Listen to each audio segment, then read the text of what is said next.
Hi friends, welcome back to my channel Testing Mini Bytes. I'm your friend Amudan Shaktivel, and in this video, we're going to see the test data supplier part 2. When I take the previous video, I have mentioned that currently they don't support the Excel sheets. What you have to do is you have to save the Excel sheet in CSV format, and then you can use it. But as I raised a feature request in their GitHub, they have developed this support for Excel files within 2 days. So this is actually using the zero cell library, which I have already covered in another video. I leave that video in the description. Please do watch that before proceeding to watch this particular video, because that is the basis to understand this particular video. Again, I hope you all have already watched the test data supplier part 1. If not, I will also leave that video in the description.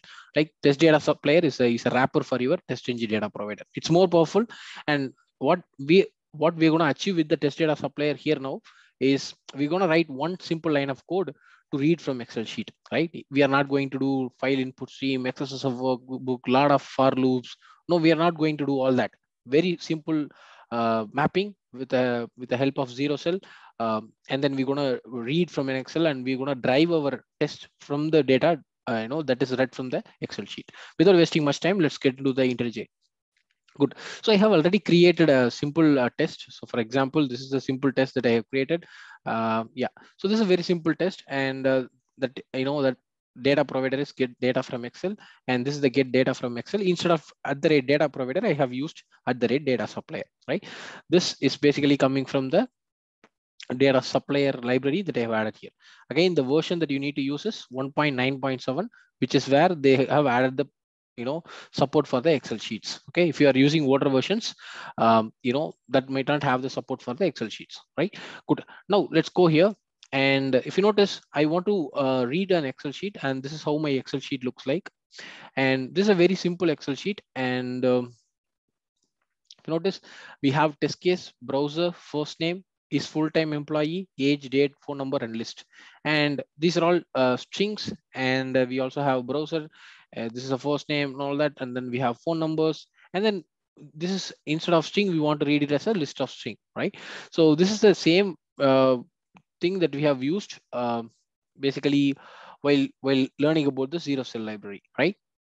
So I have a test data class here, which actually maps to each of the columns that is present in the the test data sheet. For example, let's say I'll open it again.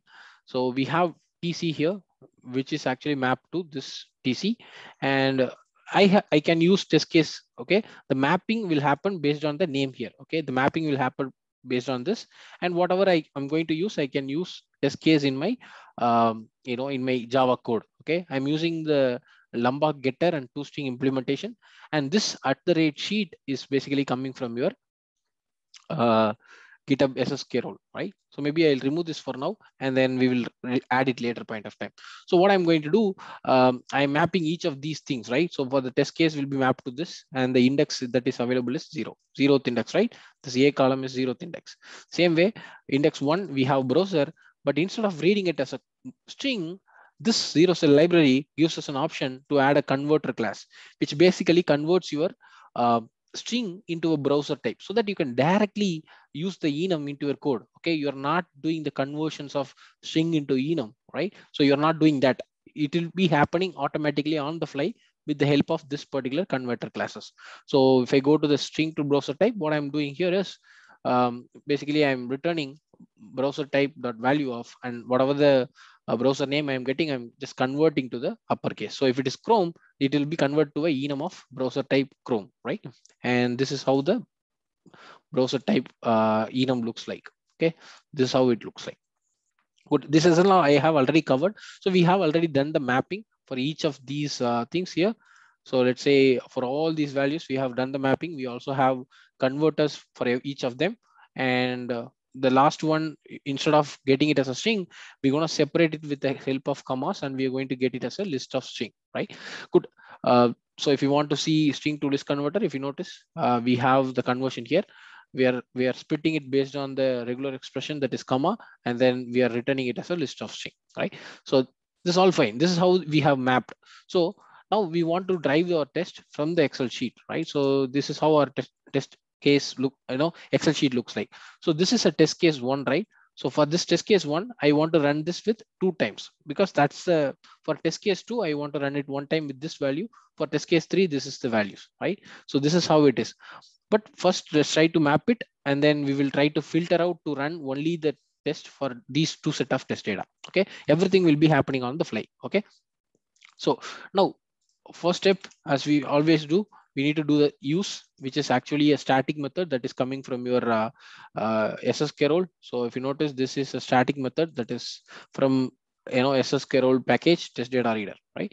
So I'm going to use a reader that they have implemented, that is XLS Redux class. And okay, that's fine. You are going to read it. What you going to do with it? I'm going to map it to the target.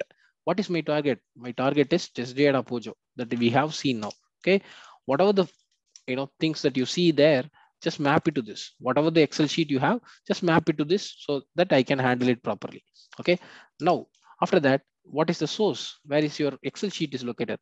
My Excel sheet is located in SRC test resources, so I can just give directly the path. Okay, so it will automatically take the other things. Okay, if it is in the path, if it's in the class path, it can automatically take it. Okay, that's all fine. But what sheet it is? Okay, here we don't have the option to give the sheet. If you want to give the sheet, you need to actually go to this particular class, and then you can give the sheet name @sheet. Okay, this is coming from your SSKRoll, and you can tell a name equal to sheet1. Okay, if you're not giving the name, it will automatically take the sheet in the 0th index. Okay, that's it. Once you are done with this, you just need to tell read. Okay, now this is the lines of code that we have written. Okay, and I'm going to return this from the data provider. This basically changes the return type to stream of test data, right? So this is how easy it is. Now, if I run the test, it will run 4 times. Okay, because we haven't applied any filters, so it will run each time for each row present in the Excel sheet. So it will obviously run 4 times. If you guys notice, it is printing 4 times the test data because we are doing the sysout here. But my understanding is what I want to achieve is the test case 1 needs to only use this test data, right? Only first 2 rows.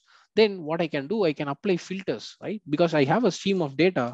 What I want to do, I'm going to filter. Okay, if whatever the test data that I get, I'm going to get the test case name. Okay, if the test case name is matching test data 1, right? So it's matching test data 1. How will I get the test case name dynamically? Then I can use method reflection here, right? And then I can just tell equals ignore case method dot get name. This method dot get name will give me the test case 1 at the runtime. Okay, that's it, guys. Only filter whatever the rows that are matching. Okay, that are matching test case 1. Okay, then only it will be filtered. And now let's try to run it. It will run 2 times. So we are not writing any code. See, we are not throwing any checked exception, no file input stream, we are not doing any work from our side. Everything is happening on the fly. And one more advantage is we are mapping it to a Pojo so that suppose, let's say I want to get a test data dot get browser. Now this get browser is basically returning me browser type, and it is not returning me, okay, string type. And if I want to get a list, it is giving me a list of string rather than a string itself, right? So that's the pretty good advantage that we get, right? And if the test case name is 2, this basically automatically runs this only 1 time with the test case 2 value. So you can use a single data provider for all your tests by just applying this filter and then using the method.getName. So you can maintain Excel sheet. Now this is running only 1 time with the test case 2 value. Okay, it will use Chrome, it will use other values, right? So this is how you can optimize the code that we have been writing so far.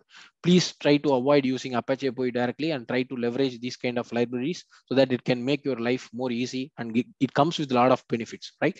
Thank you all. I will see you guys in another great video. Until then, tada, bye bye from Amudan. Bye.